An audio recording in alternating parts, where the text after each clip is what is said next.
ഷുജിത്ത്, ഇനി നോക്കൂ, നാളെ ഈ ഞായറാഴ്ച എന്ന് പറയുന്ന ദിവസം നാളെ വളരെ നിർണായകമായൊരു ഡേ ആയിരുന്നു. കാരണം ഇറാൻ അമേരിക്ക ആണവ കരാറിന്റെ ചർച്ചകൾ നടക്കുന്നുണ്ട്. ആ ചർച്ചകളുടെ 6ാം റൗണ്ട് ചർച്ച നാളെ നടക്കാൻ പോവുകയായിരുന്നു.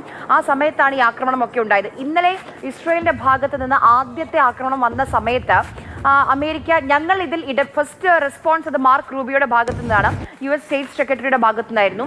ഞങ്ങൾ ഇതിൽ ഇടപെട്ടിട്ടില്ല, ഞങ്ങളല്ല ആക്രമിച്ചതെന്നൊരു പ്രതികരണമാണ്. അത് കഴിഞ്ഞ് രാത്രിയോടുകൂടി ട്രംപിന്റെ സ്വരം മാറുന്നു. അത് ഭീഷണിയുടെ സ്വരമായി മാറുകയാണ്. എത്രയും പെട്ടെന്ന് നിങ്ങൾ ആണവ കരാറിൽ ഏർപ്പെടണം, ഇല്ലെങ്കിൽ ഇതിലും വലിയ പ്രത്യാഘാതങ്ങൾ നേരിടേണ്ടി വരും എന്ന ഇറാന് മുന്നറിയിപ്പാണ് ട്രംപ് നൽകിയത്. അപ്പോൾ അമേരിക്ക ഇടപെടുന്നുണ്ട്, പ്രത്യക്ഷത്തിലില്ല എന്ന് മാത്രമേ ഉള്ളൂ. തീർച്ചയായിട്ടും ആര്യ, അങ്ങനെ തന്നെ വേണം സാഹചര്യത്തിൽ നിന്ന് വായിച്ചെടുക്കാൻ. എത്ര നിഷേധിച്ചെങ്കിൽ പോലും അമേരിക്ക ഇതിലൊരു ഏതെങ്കിലും ഒരു തലത്തിലെങ്കിലും അല്ലെങ്കിൽ ഏതെങ്കിലും ഒരു രീതിയിലെങ്കിലും ഈ ആക്രമണം അറിഞ്ഞോ അറിയാതെയോ അല്ലെങ്കിൽ ഒരുപക്ഷെ അതിലൊരു പങ്കുണ്ട് എന്ന് വേണം നിലവിൽ വായിച്ചെടുക്കാൻ. പക്ഷേ ഇതിലൊരു വസ്തുതയുള്ളത്, അമേരിക്ക നിലവിൽ നടത്തുന്ന പ്രതികരണങ്ങളും അല്ലെങ്കിൽ ട്രംപിൻ്റെ ഒരു പ്രകോപനപരമായ അല്ലെങ്കിൽ ഏറെക്കുറെ പ്രകോപനകരമായ ഒരു പ്രസ്താവനകളുമൊക്കെ സൂചിപ്പിക്കുന്നത് തന്നെ ഇതിലൊരു എസ്കലേഷൻ ഉണ്ടാവുകയാണെങ്കിൽ ഒരുപക്ഷെ ഇറാൻ അമേരിക്കയ്ക്ക് നേരെ ആക്രമണം നടത്തിയേക്കുമോ അല്ലെങ്കിൽ അമേരിക്കയ്ക്ക് നേരെ തിരിച്ചടിച്ചേക്കുമോ എന്ന തരത്തിലൊക്കെ ഒരു വ്യാഖ്യാനങ്ങളും അങ്ങനെയുള്ളൊരു ഒരുപക്ഷെ ഒരു തിയറികളുമൊക്കെ ഉണ്ട്. അത് ഏത് തരത്തിലായിരിക്കും അല്ലെങ്കിൽ അങ്ങനെയൊരു നടപടിക്ക് ഇറാൻ മുതിർന്നാൽ അത് വലിയൊരു സംഘർഷത്തിലേക്ക് പോകുമോ എന്നുള്ളതാണ് ലോകം ഉറ്റുനോക്കുന്നത്. അതിന് ഇപ്പോൾ ഏറ്റവും ഒടുവിലായി ലഭിക്കുന്ന അമേരിക്കൻ പ്രതിനിധിയുടെ ഔദ്യോഗികമായി ലഭിക്കുന്ന ഒരു പ്രതിനിധിയുടെ പ്രതികരണം കൂടെ നമുക്ക് ലഭ്യമായിട്ടുണ്ട്. മക്കോയ് പിറ്റ്, അദ്ദേഹം US-ന്റെ പ്രതിനിധിയാണ്. ഇറാന് ശക്തമായ മുന്നറിയിപ്പാണ് നൽകുന്നത്. ഏതെങ്കിലും തരത്തിൽ എവിടെയെങ്കിലും അമേരിക്കൻ സംവിധാനങ്ങൾക്ക് നേരെയോ മിലിറ്ററി സംവിധാനങ്ങൾക്ക് നേരെയോ അല്ലെങ്കിൽ അമേരിക്കയുടെ ഏതെങ്കിലും ഒരു രീതിയിൽ അമേരിക്കയ്ക്ക് നേരെ ആക്രമണം ഉണ്ടായാൽ അത് വലിയ പ്രത്യാഘാതം ഉണ്ടാക്കുമെന്ന് ഇറാന് ഔദ്യോഗികമായി തന്നെ ഇപ്പോൾ ഒടുവിൽ അമേരിക്കയുടെ ഒരു പ്രതിനിധി മുന്നറിയിപ്പായി നൽകുന്നു. ആ പ്രതികരണം കേൾക്കാം. As President Trump has repeatedly said, this dangerous regime cannot be allowed to have nuclear weapons. Israel advised us this action was necessary for its self-defense.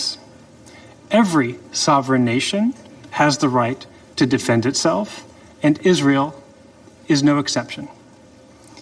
The United States was informed of the strikes ahead of time, but was not militarily involved in these strikes. Our absolute foremost priority is the protection of US citizens, personnel, and forces in the region. അതായത് സ്വയം പ്രതിരോധിക്കാനുള്ള അവകാശമുണ്ട് ഇസ്രയേലിന്. ആ അവകാശമാണ് ഒരു രാജ്യമെന്ന നിലയിൽ അതിന്റെ പരമാധികാരം ഉപയോഗിക്കുകയായിരുന്നു. മറ്റൊരു വഴിയുമില്ല എന്ന് എന്താണോ ഇസ്രയേൽ പറഞ്ഞത് അത് തന്നെയാണ് അമേരിക്ക ആവർത്തിക്കുന്നത്. ഇപ്പോൾ കാനഡയും സമാനമായ രീതിയിലുള്ള ഒരു പ്രതികരണമാണ് നടത്തിയിട്ടുള്ളത്. ഈ നിലവിലെ സിറ്റുവേഷനിൽ ഒരുപക്ഷെ നിലവിലെ സ്ഥിതിയിൽ ഇറാന്റെ ആക്ഷൻസ് ഏത് തരത്തിലായിരിക്കും എന്നുള്ളതാണ് നമ്മൾ ലോകം ഉറ്റുനോക്കുന്ന പ്രധാനപ്പെട്ട ഒരു ചോദ്യം. ഇതിൽ അമേരിക്കയുടെ സ്റ്റാൻഡ് വളരെ കൃത്യമായി തന്നെ ഇപ്പോൾ ആ പ്രതിനിധി അവതരിപ്പിക്കുകയുണ്ടായി. ഇസ്രായേലിന് പരിപൂർണമായൊരു പിന്തുണ അല്ലെങ്കിൽ ഇസ്രായേലിന് ഒരു തരത്തിലും ഈ ആക്രമണത്തെ അപലപിക്കുകയല്ല, ഇത് ഏറെക്കുറെ തങ്ങൾ അറിഞ്ഞുകൊണ്ട് തന്നെയാണ് എന്നതാണ് ആ പ്രതിനിധിയുടെ വാക്കുകളിൽ നിന്ന് വായിച്ചെടുക്കാൻ തോന്നുന്നത്, അല്ലേ ആര്യ? തീർച്ചയായും. കാരണം ഇനി അറിയേണ്ടത് ഇറാൻ ഇന്നലെ അന്താരാഷ്ട്ര ആണവോർജ ഏജൻസിയുടെ ഭാഗത്ത് നിന്ന് ഒരു റിപ്പോർട്ട് വന്നിരുന്നു. ആ റിപ്പോർട്ട് അനുസരിച്ച് ഇറാന്റെ കയ്യിൽ 60% സമ്പുഷ്ടീകരിച്ച യുറേനിയം ഉണ്ട്. ആ സമ്പുഷ്ടീകരിച്ച യുറേനിയം ഉണ്ട് എന്ന് മാത്രമല്ല, അത് അണുബോംബ് നിർമ്മാണത്തിന് ഉപയോഗിക്കാം. ആ ഒരു പശ്ചാത്തലത്തിലാണ് ഇസ്രായേൽ ഇങ്ങനെ ഒരു ആക്രമണത്തിന് തുനിഞ്ഞത്. ഒരു പ്രതിരോധം തീർത്തതാണ് ഇസ്രായേൽ എന്നുള്ളതാണ് ഇപ്പോൾ ആണവോർജ ഏജൻസി അടക്കം പറഞ്ഞത്. ഇന്നലെ വളരെ പ്രധാനപ്പെട്ട ഈ ആക്രമണത്തിന് മുൻപൊക്കെ വളരെ പ്രധാനപ്പെട്ട ഒരു പ്രതികരണം ഇറാന്റെ വിദേശകാര്യ മന്ത്രിയുടെ ഭാഗത്തുനിന്ന് വന്നിരുന്നു. അതായത് അന്താരാഷ്ട്ര ആണവോർജ ഏജൻസിയുമായി സഹകരിക്കാൻ ഞങ്ങൾ തയ്യാറാണ്. ഈ ആക്രമണങ്ങളിൽ നിന്നൊക്കെ പിൻവലിഞ്ഞ് ഈ നിരവധി ഉപരോധങ്ങൾ പല രാജ്യങ്ങളും ഇറാന് മേൽ ഏർപ്പെടുത്തിയിട്ടുണ്ട്. ആ ഉപരോധങ്ങളിൽ നിന്നൊക്കെ പിന്മാറുകയാണെങ്കിൽ ഞങ്ങൾ ആണവോർജ ഏജൻസിയുമായി സഹകരിക്കാം. ഈ ന്യൂക്ലിയർ